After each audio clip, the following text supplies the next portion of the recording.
வணக்கம். நாலடியார் பாடல் எண் 202.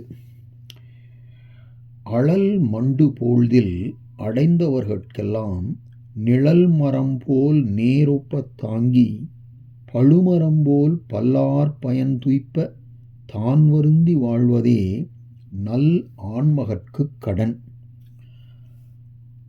சூரிய வெப்பம் அதிகரித்த காலத்தில் அவ்வெப்பத்தால் வாடி அவ்வாட்டத்தை தணித்து கொள்ளும் பொருட்டு தன்னிடம் வரும் எல்லா மனிதர்களுக்கும் பறவைகளுக்கும் விலங்குகளுக்கும் ஒரு வேறுபாடு இன்றி நிழலை கொடுத்து அவர்களுடைய இளைப்பை தீர்த்து பேருதவி செய்யும் ஆலமரத்தைப் போல வறுமை துன்பத்தால் தளர்ந்து அத்தளர்ச்சியை நீக்கிக் கொள்ளும் பொருட்டு தன்னிடம் வரும் எல்லா மனிதர்களுக்கும் தங்க இடம் கொடுத்து அவர்களுடைய துன்பத்தை தீர்த்து அவர்களை ஆதரித்து பல மனிதரும் பல விலங்குகளும் பறித்து உண்ணும்படிக்கும் கிளை இலை முதலியவற்றை ஒடித்தும் பறித்தும் கொள்ளும்படிக்கும் கனிகளையும் இலை முதலியவற்றையும் உடையதாய் அமைந்து நிற்கும்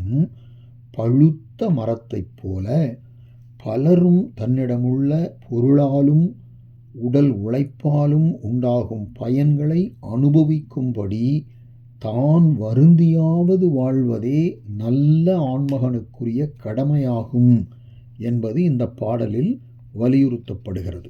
சரி, பாடலுக்குள் செல்வோம். அழல் மண்டு போழ்தின் அடைந்தவர்களுக்கெல்லாம்.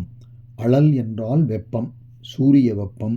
மண்டு போழ்தின் நெருங்கிய காலத்தில், அதாவது உச்சி காலத்தில், ஒரு வேனிற்காலத்தில் அடைந்தவர்கட்கெல்லாம் தன்னிடம் வந்து சேர்ந்தவர்கள் எல்லோருக்கும் நிழல் மரம்போல் வேறுபாடின்றி நிழலை தருகின்ற படர்ந்த கிளைகளையுடைய ஆலமரத்தைப் போல துன்பம் நேர்ந்த காலத்தில் அதனை தீர்த்து கொள்ளும் பொருட்டு தன்னிடம் வரும் பல்லார் என்றால் உறவினராகிய பலரையும் நேரொப்ப, பல்லார் நேரொப்பத் தாங்கி என்றால் அவர்கள் எல்லோரையும் சமமாக கருதி அவர்களுடைய துன்பங்களையெல்லாம் நீக்கி அவர்களுக்கு இடம் கொடுத்து ஆதரித்து பயன் துய்ப்ப, அவர்கள் தன்னிடத்தே நற்பயன்களை அனுபவிக்குமாறு பழுமரம்போல், பழுத்த மரத்தைப் போல, அதாவது பல பிராணிகளும் மனிதரும் தன்னை வருத்தி பழம், தளிர், பூ,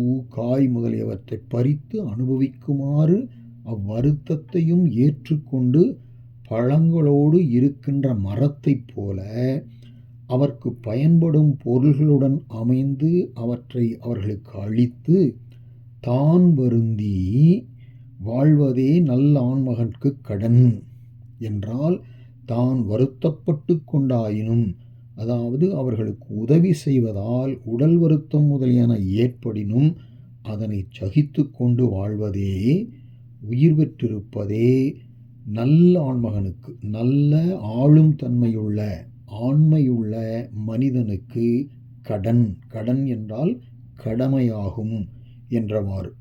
இதே கருத்தில் வள்ளுவப் பெருந்தகையும் ஒரு குறளை சொல்லியிருக்கிறார்.